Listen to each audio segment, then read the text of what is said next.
Kinanglan makatubag turismo sana. Mangayat ta sa diya nga mas mapatibabaw na to ang pagsabot sa ilang ato silang ma-embrace ang higugmaon kay sila sama na binuhat sa ato sa Ginoo mag-isabihan sama sa yang like image and likeness na kitang tanan gibuhat nga matarong sa Ginoo. Pero tungod lagi kay tinuod man nga ng demonyo. So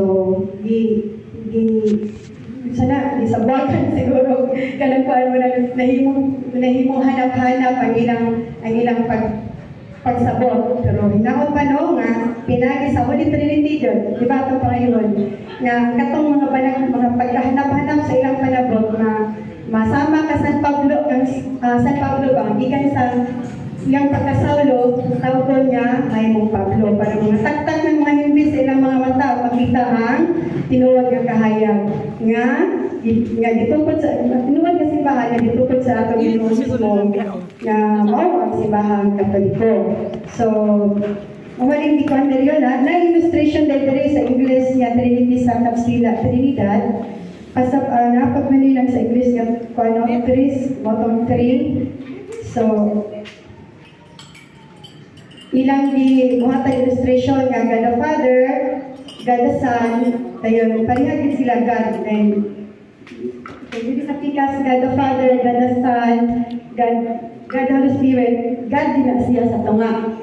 Parihas siya so ang distribution isa ka Ginoo God the Father, God the Son, God the Holy Spirit. So Ginoo gid siya. Nya mo nang minun bitaw ta nga ang Ginoo Spirit love. Apil naman siya kung nagpasabot ka ng love siya. Ang gugma ba, mahitabo ba na siya kung naikauban? Dili. Ha? Isa na sa pagpamatuod nga naagin ka ng Trinity. Ang saman ka nang nagpamatuod nga ng Trinity. Holy Trinity. Sa usa ka ngalan sa Ginoo, God is love. Ang Ginoo mismo gugma. So, ang gugma, dili man na mahitabo kung wala kay gugma. Wala kay hindi gugma. Pero kay gugma po niya, ako isa. Pwede ba din na? Dili, no. So, pasabot sa... Pwede. Sa imong kaugaling. Wala utos. Ang gugma, nagpasabot na kay gugma. So, pasabot nga ang Ginoo, nag-exist na din sila daan na sa katupa plural. Napagkitingan nga manaog sa kalibutan, katong barag sa kanang storya na, barag kato naman sa Babylonia, no? O katong pagbuhat nila, no? Tower, nagbuhat sila para maabot. Bintingan sa Ginoo, ilan naman pananta sa, ilan naman tangkuanan sila pagkabit, mga naog tao, libugo na to sila. Pasabag, mga naog tao, libugo na to sila. So, nagin sila tulo. Eh, ang spirit gikuan man gyapon nito explain nga ang tao ang kanang ang kinabuhi pinagi sa spirit. So, di ba?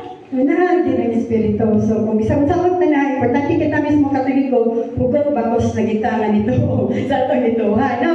Diba, sige kanang kuan na kita mismo kulangan pa dito na pagkabot imbis kita sa kita mobi na kita magluan ta ito sa Tiago o magluan ta natabangan na ito itong magkaigsunan na nagduwa sa pagtuo sakmita sila sa kalaya sobrang tataw gid kayo kung gawas ka sa simbahang Katoliko dili na wala na nagbubot nga nabusgahan kay mobi ginon sa wala ang ulo nga ang imong igsuon na nagkano, sakmita sila sa kalay. So, pasabot nga, kung pwede ka sa lain na denomination, ay, delikado, yun. Muna yun na, stay on the boat. Sulod sa arkan in a way, kaya kung malukso ka, na, lumos kita, no? Pero, tungod kay, ang Ginoo, kung man,